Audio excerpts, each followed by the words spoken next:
Corona के delta plus variant ने हरियाणा में दस्तक दे दी है। पहला केस फरीदाबाद के ईएसआई मेडिकल कॉलेज में पाया गया है। मरीज को आइडेंटिफिकेशन करने के बाद उसके संपर्क में आए कॉन्टैक्ट की तलाश शुरू कर दी है। फरीदाबाद ईएसआई मेडिकल कॉलेज के deputy DN doctor A K. Pandey ने बताया कि यह केस कल शाम को डिटेक्ट हुआ है। इसके लिए हमने जिला प्रशासन के साथ हरियाणा के स्वास्थ्य विभाग के एडिशनल चीफ सेक्रेटरी को भी इसकी सूचना दी है। जिला प्रशासन यह जांच करेगा डेल्टा पास वेरिएंट का पेशेंट किन किन लोगों के संपर्क में आया है। उन्होंने मरीज की पहचान बताने से इनकार करते हुए कहा कि यह नहीं बताया जा सकता, यह कॉन्फिडेंशियल है। उन्होंने बताया कि कोरोना पॉजिटिव आने वाले 5% देश रैंडम सैंपलिंग करके जीनोम टेस्टिंग करवाते हैं। इसके अलावा जिन जिन लोगों को 2 वैक्सीन लग चुकी हैं उसके बाद भी वह अगर पॉजिटिव आते हैं तो उन लोगों की भी टेस्टिंग करवाई जाती है। उसी के बाद डेल्टा प्लस वेरिएंट का खुलासा हो पाता है। डॉक्टर पांडे ने बताया कि यह काफ़ी खतरनाक है और इससे बचने के लिए एहतियात रखना ज़रूरी है। देखिए, एक्चुअली डेल्टा प्लस जो है, आप ये सुने होंगे कि जो ये सेकेंड वेव आई थी इसमें डेल्टा वेरिएंट का बहुत बड़ा रोल था। मैंने अराउंड 47 to 52% के बीच केसेस जो है अक्रॉस इंडिया, जिसकी वजह से बहुत सीरियस केस ये डेल्टा वेरिएंट थे। अब ये डेल्टा प्लस जो है उसी का, जैसे ये B1617 डेल्टा वेरिएंट थी, अब ये AY1 उसी का B1617.2 में अगेन दिया गया कि डेल्टा प्लस वेरिएंट डिटेक्ट हुई। ये ऑलरेडी कुछ और भी कंट्रीज़ में जा चुकी है। डेल्टा वेरिएंट तो ऑलरेडी आप देख ही रहे होंगे कि बहुत सारी country including Europe, UK, US, Canada, Australia सब जगह जा चुकी है। पर नेक्स्ट जो वेरिएंट्स ऑफ कंसर्न जिसको WHO ने डिक्लेयर किया VOC, इसकी रीजन क्यों ये वेरिएंट्स ऑफ कंसर्न है, क्योंकि ये हाईली इन्फेक्टिव है, ये बहुत ज़्यादा ट्रांसमिस और फास्ट, डेल्टा वेरिएंट ऑलरेडी था, ये उससे भी फास्ट स्प्रेड करता है। तो थोड़ा सा लोगों को सचेत रहने की ज़रूरत है, क्योंकि इंडिया में भी ये अराउंड 50+ केसेस आ चुके हैं, ज़्यादा ही आ चुके हैं। और ये डेफिनेटली हरियाणा में इसकी अभी फर्स्ट एंट्री हुई है, जो AY1 इसको बोलते हैं हम लोग, जो डेल्टा प्लस वेरिएंट है। ये होल जीनोम सीक्वेंसिंग के बाद पता चलता है। ये कब यहाँ पर पता चला था आपको, कैसे इसकी रिसर्च हुई थी?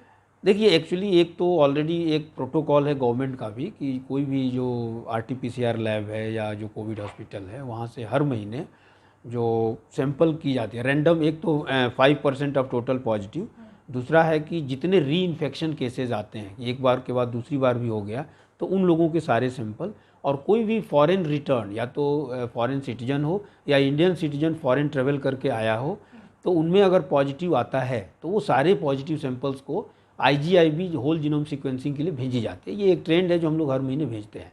बट ये जो आया है, डिटेक्ट हुआ है, ये उससे नहीं हुआ है। हम लोग, हमारा ESIC का एक DBT जो THSI फरीदाबाद में इंस्टीट्यूट है और एक मल्टी सेंटर रिसर्च प्रोजेक्ट चल रहा है, ये लास्ट 1 ईयर लगभग हो गया। हम लोग फर्स्ट वेव में भी कलेक्ट किए थे, इस बार भी किए थे। तो उसमें एक प्रोजेक्ट में हम लोगों का कुछ सैंपल अराउंड 165 का हम होल जीनोम सीक्वेंसिंग के लिए, उसमें IGIB पार्टनर है उस रिसर्च में, तो उनको हम लोग भेजे थे। तो जब ये एनालिसिस चल रहा है तो जैसे ही पॉजिटिव होता है तो दे आर अलर्ट कि कोई भी अगर ये डेल्टा प्लस वेरिएंट या कोई भी, ये तो एक आया, एनी म्यूटेशन डिटेक्ट होता है तो वो इमीडिएटली इन्फॉर्म करते हैं। तो ये कल मुझे जैसे ही पता चला कि कोई एक पॉजिटिव यहाँ डिटेक्ट हुआ है, तो हम लोग ने, हमारे डीन सर का भी फ़ोन आया, सिविल सर्जन का आया, सभी को, तो इसको डिटेक्ट करना शुरू कर दिया कि ये कहाँ से है, कैसे हुआ। तो ये हम लोगों ने PGI रोहतक से कम्युनिकेट किया, IDSP पर, ये पता चला कि जो यहाँ से सैंपल भेजा गया था एज़ पर प्रोटोकॉल उसमें से नहीं था। फिर मैंने कांटेक्ट किया जो हमारे THSI के एग्जीक्यूटिव डायरेक्टर हैं डॉक्टर प्रमोद गर्ग, जो पहले एम्स में थे, ही डायरेक्टर नाउ। तो उन्होंने इमीडिएटली अपनी टीम को लगा दिया और विदिन 10 मिनट्स हमें इन्फॉर्मेशन आ गई, उसके बारे में डिटेल आ गया। यस, हमारे रिसर्च प्रोजेक्ट के जीन सीक्वेंसिंग से ये पता चला। तो जो ये डेल्टा प्लस वेरिएंट, चाहे वो थ्रू रिसर्च आए, चाहे वो हमारी ट्रेसिंग से आए, चाहे जांच से आए, उसको इमीडिएटली रिपोर्टिंग की जाती है।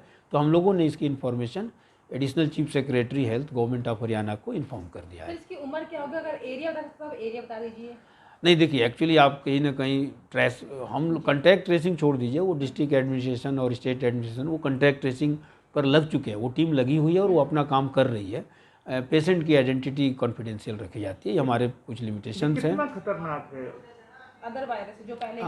देखिए, डेफिनेटली ये जो सेकेंड वेव में जो डेल्टा वेरिएंट था, ये डेल्टा प्लस उससे ज़्यादा खतरनाक है। गवर्नमेंट इस पर अलर्ट पे रख दिया गया, ऑलरेडी डायरेक्टरी एडवाइजरी भी गवर्नमेंट से आ चुकी है कि अभी जो है लोगों को कोई भी इस टाइप के, मान लीजिए सेकेंड, हर व्यक्ति को मैं ये अपील करूँगा कि जो सेकेंड टाइम पॉजिटिव हो रहे हैं या वैक्सीन की सेकेंड डोज लेने के बाद पॉजिटिव हो रहे हैं, तो वो लोग इमीडिएटली सिम्टम आ रहे हैं तो जाके टेस्ट कराएं, और जहाँ पर टेस्ट हो रहा है ये उनकी जिम्मेवारी है कि उसकी जीनोम सीक्वेंसिंग कराएं, क्योंकि जब एक बार एंट्री हुई है ये बहुत ही उससे ज़्यादा डेंजरस है, हाईली इन्फेक्टिव है, तो डेफिनेटली ये ज़्यादा तेज़ी से स्प्रेड कर सकता है, तो लोगों को अलर्ट रहने की ज़रूरत है। आपने सिम्टम्स की बात की, सिम्टम्स क्या है इसके?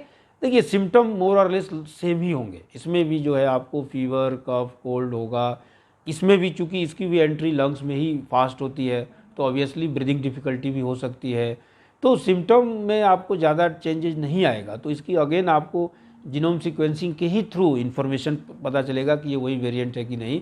आज देखिए इंपॉर्टेंस ऑफ रिसर्च, क्यों रिसर्च करनी, ये आज रिसर्च के ही थ्रू ये डिटेक्ट हुआ है, शायद ये हो सकता है कि मिस हो गया होता। तो मैं यही बोलूँगा कि शायद गवर्नमेंट भी सपोर्ट कर रही है, हम लोग भी कर रहे हैं, और मेडिकल एजुकेशन इंस्टीट्यूशन में तो रिसर्च एक पार्ट है, तो निश्चित रूप से रिसर्च के थ्रू ये डिटेक्ट हुआ है।